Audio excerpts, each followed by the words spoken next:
Greetings and salutations, I'm the Amazing Atheist. This video was supposed to appear Saturday, and in fact it did, but with shitty audio that didn't work. So I'm reshooting the video, answering the same questions. There's still one more answers video left after this one, so if you want to go back to the Ask the Amazing Atheist video and ask your question, you could still do it. There's still time to make it for the last video. I also might as well get my shilling out of the way early. Buy my book, Neckbeard Uprising. There's 3 links below for digital download, personalized copy, and for the normal edition. The personalized copy is $35 through the end of this weekend only. After that, it goes back to its original price of $50. So you should probably, if you want to get that one, get it before the end of next weekend. Okay, so we're going to answer some questions. Do you believe people are always motivated by self-interest, even in what seems to be acts of altruism? You know, it's very difficult to know that, because I think you can always second guess someone's motivation behind a particular action. Like if someone saves a bunch of people at the cost of their own life, you could say, oh, well, yeah, but they only did that to fulfill their own ego. They only did that because they were obsessed with the idea of themselves as this awesome hero, so that's why they saved those people. And maybe that's true, but I mean, we don't really know. It's impossible to look at the motivation behind any specific human action. We really don't know what is motivating the people around us. We see their actions, and we can suspect motivations, and we can they can state motivations to us, but we really don't know what their actual motivations are at any given time. So it's very difficult, that being the human condition, to determine whether or not there is genuine altruism that is not selfish at all on any level or by any interpretation. But of course, I mean, there's always going to be people who are going to interpret selfishness very broadly, and there's going to be other people who interpret it very narrowly, so there's a lot of semantics shit that gets in there too. Yes, I mean, it's a very difficult question to answer, but I mean, my personal opinion, if you just want to know my general sense of the thing, totally unscientific, no bearing in sort of the, I can't summon up a list of facts or anything, but I kind of feel like there is a certain altruistic component to human beings. We're motivated by compassion and empathy to do things for others that do not benefit us directly. I think that is a form of altruism. That would be something that would be in line with my definition of altruism, but other people might have different definitions. So, you know, it's just one of those fucking things. It's one of those questions where it's like, well, there's all this fucking nuance, so I really can't answer. Most of the fucking big questions in life are like that, though. I mean, you know, it's not, which is why no one really gives a shit about the big questions in life, I guess. Because, you know, I mean, well, people, you know, what's the meaning of life, and what's this, and what's that? But, you know, most people want something like, what color is this pen? Because they can just, oh, it's red, I see, and now I know. That's the kind of fact people like. People really don't like these big, open-ended questions too much. I mean, some people do. I do. Maybe a lot of you do, but the people out there in general don't like that shit, because they like to be, I don't know, I guess they like to be simpletons. You said you would embrace any insult people throw at you. What if everyone started calling you the Phantom Menace? Would you embrace that insult? Yes, I would embrace it by becoming a phantom that was a menace to them. I would appear out of nowhere and stab their eyes out and tear out their tongues, and then make a little necklace out of their tongue and have like a big tongue necklace. That'd be cool. And they, you know, and then once you saw the fucking guy with all the tongues around his neck, then you knew that's the Phantom Menace. We better not fucking call him that. What do you think of the Insane Clown Posse? They're a posse of insane clowns. Well, let's see. They're not really inane. I mean, they're not really insane. They're more inane. I fucked up the delivery there, but whatever. Let's just roll with it. change insane to inane. Clown they can keep, but they're not a posse. I mean, there's only 2 of them. I mean, that's more like a couple. They should just be called the Inane Clown Couple. That'd be a more fitting name. I don't actually know why they get the level of hatred that they do, because I mean, they're stupid, but they're really no more stupid than like Kesha or fucking Katy Perry or any of these fucking big pop acts that, you know, that shit's just as fucking dumb as ICP. I mean, at least ICP is like involved in the creative process of their music. At least that's something that actually comes from them. A lot of these fucking singers and songwriters, supposed songwriters, a lot of these fucking singers, they don't even have anything to do with their own material. Not that there's necessarily anything wrong with not being involved in the creative process, but you know, I mean, when you hire people specifically to create music and it's stupid, that, you know, that boggles my mind a lot more than when 2 uneducated fucking guys from Detroit make some silly, stupid songs and they're not fucking works of brilliance. I mean, at least there's some rudimentary creativity that goes into it. I mean, it's actually very imaginative. There's all kinds of shit. There's blood and gore and fucking crazy carnivals and all these allusions to, you know, classic horror movies and shit. I mean, that at least has a sense of fun to it, unlike some Katy Perry fireworks shit like, oh yeah, everyone should be inspired, and, you know, look, we got a somewhat chubby chick by the pool, yeah, because we support fucking body image stuff, we're cool. You know, it's basically just pandering shit. At least ICP is like, fuck you. I mean, I could admire that attitude, at least. I mean, I'm not fucking defending ICP, because they are fucking retarded idiots who are stupid and, you know, don't understand anything about the world around them, but at least that's what they represent. At least they fucking come out there and just like, yeah, we're fucking 2 idiots. There's not some pretense of, oh, we're these great geniuses. We're awesome. I mean, if anything, I think the hatred of ICP probably stems more from the Juggalos than it does the band themselves, or the rappers, whatever they are. The group. They're not even big enough to be called a group. The Inane Clown Couple. I think their fans are probably the main source of their woes. I mean, well, that and the whole thing about the magnets. And, you know, we don't want to talk to a scientist. Motherfuckers lying and getting me pissed. It's like, yeah, fuck science, bitch. Fuck science. But, you know, I mean, as bad as that is, I don't really think that would be grounds for anyone to fucking lose their shit. I mean, it's really more funny than anything. But what happens is these fucking ICP fans decide that the Insane Clown Posse is like a representative of some deeper message. You know, the fucking carnival.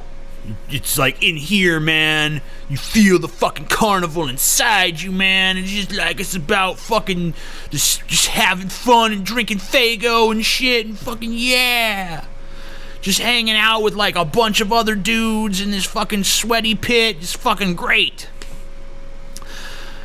Why are people so interested in gay marriage and gun control all of a sudden? It feels like the news has run out of shit to say, so they're just reporting on this boring shit. Well, I mean, like, every generation has to have its fucking accomplishments. Like, look, we're more enlightened than the generation that came before, because social progress is the name of the game now. You know, we see that, oh, the fucking last generation let fucking the slaves go. Okay, we're gonna let the fucking women have the right to vote. Oh, well, women can vote? Yeah, well, we're gonna end segregation. Oh, well, you into segregation? Well, we're gonna fucking make gays acceptable, and we're gonna fucking we're gonna make it legal to smoke weed again. And we're gonna well, gun control is a losing battle. That's not gonna happen. Maybe that is like a future thing. But, yeah, I mean, every generation, I think, now has to have their contribution to social progress. You know, maybe gun control will be one of the future generations' things.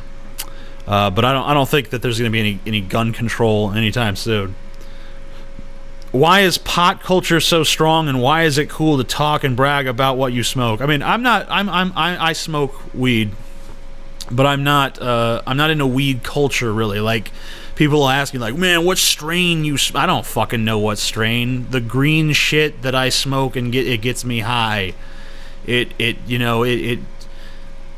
makes me it gets rid of all my presets, you know, like. Because, normally there's just things that I do automatically without thinking about them. Like, I'll walk in and I'll fucking take off my jacket and put it somewhere, and I'll walk up the stairs and I'll grab a snack and I'll do all kinds of shit without ever even fucking really consciously thinking I'm gonna do this. Everyone's like that. But when I smoke weed, then everything becomes conscious. Like, okay, I got through the door to my house. What do I do now? Oh yeah, I take off my jacket. Now what do I do? Okay, I do this. You know, so I mean, all of a sudden the entire process is looked at anew, and it's kind of interesting because then you can make alterations because you see these faulty patterns that you've gotten into, and you can say, oh, well, I really need to adjust the way I do this. And that's been one of the benefits the smoking has had for me, is that it's really caused me to reassess a lot of things that. A lot of behaviors that were just ingrained into me that had just become my autopilot, and it really gave me the ability to look at those from a new perspective. And it did that for, minor stuff, but it also did it for bigger stuff, for, things that I'd taken for granted. Like, maybe I developed a certain style of delivering a particular line, or maybe there was some sort of quality to my editing or something like that had gotten stale or that wasn't working, and we become blind to those sorts of things. It's like I'm very, like, anyone who's bought one of my books knows that I make a lot of typos in my books. And it's not that I don't, double check them. It's just that I never notice my own mistakes. Because in my mind, I'm making the same mistakes. And I'm instantly compensating for them as I'm reading through, like, a manuscript that I've done. And it's kind of like that in a lot of areas of life. We don't see our own mistakes. We don't see our own faults because we're too close to them. And, something like a drug like weed, or maybe for some other people it's other drugs, or maybe for some people it's meditation, or it's different philosophies. But there's different ways of pulling back and looking at your everyday actions through a new lens, and seeing things in a different way. And then you can reassess, and then you can move forward. You can change who you are incrementally through a conscious effort, not just allowing things to happen to you and form you, but you can take the reins of your development and start to say, like, I would like to be more this kind of person. What sort of little changes can I make to lead me down that path? And for me, pot has been a tool for that. But I mean, like I said, I'm not really involved in the pot culture. TJ, are you aware that if you were to give everyone free health care, it would cause a huge rise in tax in the U.S., meaning you'd be paying a lot more for tax to make up your health care, ultimately making your free health care not actually free, and rather it would be like a forced insurance you'd have to pay? The thing that bothers me about questions like this is, one, the United States already spends more on healthcare than any other country. That's pre-Obamacare. That's because people, when they get sick, they don't go to the doctor because they don't have insurance. And even if they do have insurance, they're afraid of their premiums rising. When people have a serious problem, they ignore it for a long time, and then they go to the emergency room, and they don't have any money to pay the emergency room, and they have no health insurance. So basically, society ends up picking up the tab. And the crazy thing is, it's not like universal health care is some experimental thing that we're, just postulating in our heads, like, man, universal health care, maybe it'd work. It has worked. It's been implemented in pretty much every other Western nation that is anywhere near our level of technological and social development has already instituted some form of universal health care.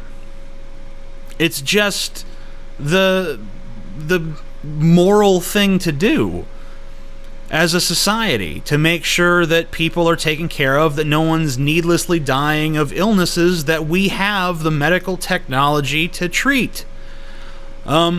It's been implemented, and it has worked. It's been successful. It's shown that it is stable. It's shown that it is more cost-effective than the system that we have now.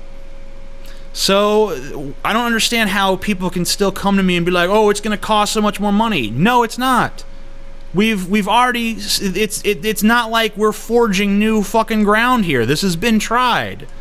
This is the fucking standard in most of the civilized world. This is just us playing catch up. So stop making this ludicrous argument and let fucking social progress march forward a little bit. Let's have some fucking give. TJ, if you're so fucking smart, why aren't you smart enough to lose weight? I have lost weight. I assume why you mean why have I not lost all my weight and been, a super fucking skinny or maybe muscular, attractive kind of person. But I mean, what you're basically asking is, you're so fucking smart, why don't you have no flaws? If you're so smart, you would have thought your way around every fucking possible imperfection. I mean, like, that doesn't make any sense. You'll find, if you pick up a history book, that most of the smart people throughout history, the people who are far smarter than me, have had deep character flaws. They've been alcoholics and murderers and rapists and pedophiles and just scumbags. Every fucking kind of degenerate lowlife you could imagine has been represented by, within the most intelligent people throughout human history. So being intelligent is never going to exempt you from having human flaws. There is no point at which your IQ is going to give you the ability to just step outside of human nature and be like, aha, this no longer applies to me. I am a higher being. I mean, maybe there does come that point, but I don't think we've discovered it yet. TJ, have your parents ever used corporal punishment on you, and did it affect you in any way? Not my parents, but other people, and it has affected me positively. I feel that it makes me feel warm and fuzzy inside, which is already how I feel outside. Non-verbally, by motion or gesture only, act out what you believe to be the current condition of the world.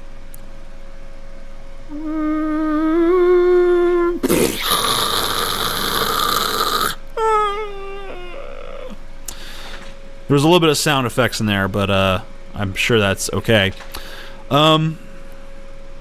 TJ, could you please take off your glasses for a few videos? You look great without them. I mean, I don't know. I may look great without them. I seriously doubt that, but I can't see so great without them, so I think I'll keep them on for the most part.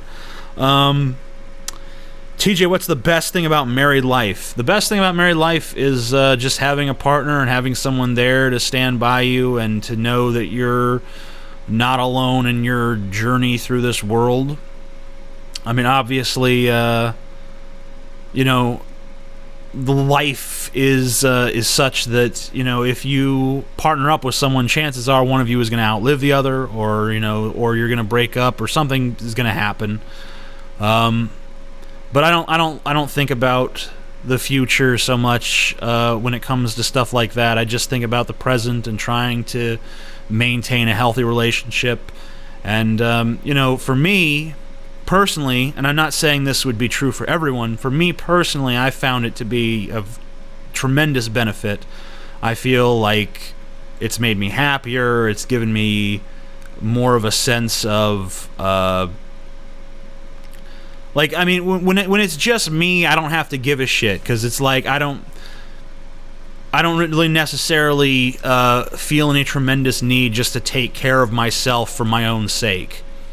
But when there's someone else involved, when I really feel like, oh, there's another person that's counting on me, and you know, and I'm putting my faith in her, then it really kind of transforms the paradigm. And you know, you could say that marriage is not really necessary for that, and you'd be absolutely right. In my case, it you know, it was something that to me took on sort of a symbolic quality. Obviously, I don't believe in God, and it wasn't like, oh, I must get married before God. It was more like I should get married in front of these families. I should really signal that this is something that has meaning to me and profundity, and that's kind of what we did. I mean, we just stood up there in front of our families and made that announcement, made that proclamation, not just with words but with actions. The action of becoming married, it's almost like a ceremony to transform the relationship from one state into another, and the states are entirely the difference between the states is entirely within the minds of the people in the relationship. So I mean, you could really do anything to achieve this newer state. You could just gradually allow it to happen over time. You could come up with your own sort of thing, like, oh, maybe, well, this isn't recommendable because of all the diseases that could be transferred, but maybe you both cut your hands open and fucking become blood relatives, I guess. So then it's kind of incest, but whatever. You know, we're blood brother and sister, or blood brothers, or blood sisters, or blood whatevers, and now that's what's going to signal that we've reached this higher level, or maybe it's something else for anybody. But it's good to have that moment where you transcend just being like boyfriend and girlfriend, and you say to yourself, like, no, we're going beyond that. We're going to something a little bit higher. We're making a declaration that we're a bit stronger of a coupling than just boyfriend, girlfriend, boyfriend, boyfriend, girlfriend, girlfriend, what the fuck ever. Tell us your darkest fantasy. My darkest fantasy is to be in a room with no windows and no doors and no lights, just stumbling around, can't see shit. That's my darkest fantasy. Not that it matters, but who will be the next president? You know, it's obviously very early to make that sort of prediction.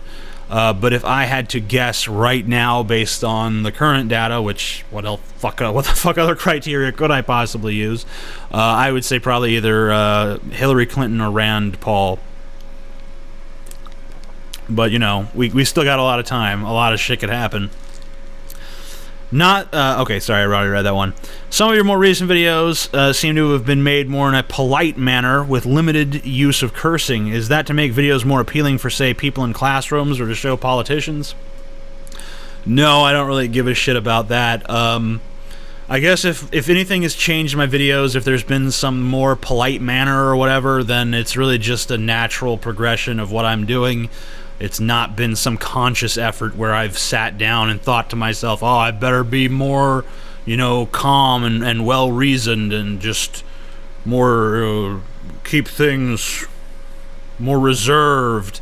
If that's been the case, then it's nothing to do with some conscious effort on my part. It's just been the natural way that things have progressed.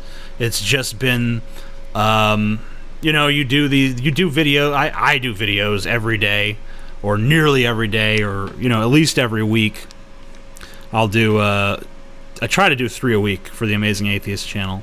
I don't always make it. Sometimes I make it a little better. But I mean, when you do the videos that constantly, you know, there's gonna be some change. It's like if you look at any comic strip, you go look at like Garfield or some shit, or you go look at Calvin and Hobbes, and you look at how it was drawn when the strip started, and then you look at how it was drawn later on. You always see that the artist changes their style, and it's never like you can't point to one comic where it's like, aha, you see, this is where he started drawing it differently. Maybe you can point to comics that, oh, here's where the style, here's where he changed this, here's where he tweaked this, but you're never gonna find like, oh, well, here's the point where the art style totally changed. I mean, maybe you could find some example of that, but for the most part, it's just, you know, it's just like you learn little tricks, you change things up by degrees, and over time you have something completely different. It's like evolution. It's a long, gradual process. If each video is a generation, then the approach evolves with each generation marginally, to an unnoticeable degree, really. But then over time, you can see that things have changed, and this would just be an example of that. Now, of course, there are times when I've consciously thought to myself, oh, I should probably do more of this in videos, or I should do less of that, or I should try to make sure that this mistake doesn't happen again. So there's a bit of a conscious steering element, but a lot of it's just you know, going with the flow and just kind of letting the moment dictate, you know, how you're going to approach things, and just kind of getting in there and being like, okay, well, I'm going to fucking shoot this video. And you fucking, I mean, there's like 1,001 different approaches to any situation. Like the fucking trying to do a video, trying to start it to begin with, you know, either if I feel like I have a firm grasp of the fucking material, then I'll just practice it in my head. I'll just basically pace around this room thinking about what the video is going to be. If I kind of know it, but I don't feel like I feel like I kind of need some guideline, then I'll make a really rough outline that'll just kind of cover a few key points. And then if I fucking feel like I don't know what the fuck I'm talking about, then I'll write up a whole script, and I'll paraphrase it for the camera. And so, I mean, that might have something to do with these differences too, because you know, the videos that I feel more comfortable with, the ones that that are kind of just free flowing, the ones where I'm just walking around this room putting the video together in my head and I don't need any sort of outline, those usually come out a bit more abrasive, I guess, because they're just kind of flowing more naturally from me, whereas the ones that are more scripted are probably going to be a little bit more sedate, because I'm constantly looking back to the script to see how I've arranged the argument or the presentation, and then of course I'm going to have less momentum. Then I'm going to have less steam going through whatever I've set up. So I mean, there's a lot of different factors that can contribute to the attitude in any given video. A lot of it has to do, of course, with just like your personal life too, or my personal life. Like if you know, if I'm happy and everything's going pretty good, then I'm probably gonna not have a lot of anger in the video. But if I'm pissed off and I'm doing a video on a subject that pisses me off, then, you know, it's probably gonna get pretty hot. I don't know if you guys wanted that much of an explanation going into that, but hopefully you did. Why do you not like Philip DeFranco? I want to make it clear that it's not like I just look at SXE Phil or Philip DeFranco or Phil or whatever the fuck he wants to be called. It's not like I just look at him and declare, like, I don't like that piece of shit. What it really amounts to is he has this tendency to just try to take both sides of every controversial issue. Like, if like when SOPA was out, he was like, oh, I understand the people who are against SOPA, but I also see the arguments for. And when there was the riots going on, he's like, well, you know, there's a lot of social unrest, but, you know, you got to think. I mean, like, I'm not saying that it's bad to have a well-balanced approach to things, but this is every single fucking time, every single issue, he always wants to take this middle ground. And it's not like he doesn't form strong opinions. He forms strong opinions all the time when he knows that the majority of people agree with him on something. And that just to me is like, I don't like to use the word unethical because ethics is subjective in my opinion, but to me, that's unethical. It's unethical to present an opinion that you don't actually have, or to try to basically appease both sides at once. And by withholding your own opinion or softening your own opinion by talking about how much you agree with the other side. But Phil tends, when those issues come up, to not even take a side. It's not like I side with these people, but I can see the other side of the argument. It's literally just like, I'm just, you know, both sides got their points, and I'm just in the middle. Just call me Phil in the middle. You should change his name to Fill in the Blank, actually. But yeah, I mean, I kind of hate him because he's a wishy-washy panderer. That's, I guess, what I dislike. Anyway, I hope you guys liked this video. I feel like I kind of rambled a few times during it, but that's just the nature of these answer videos. I'm the Amazing Atheist. Peace the fuck out. Hope you guys enjoyed it. The final installment of the Answers trilogy will be coming out on Thursday.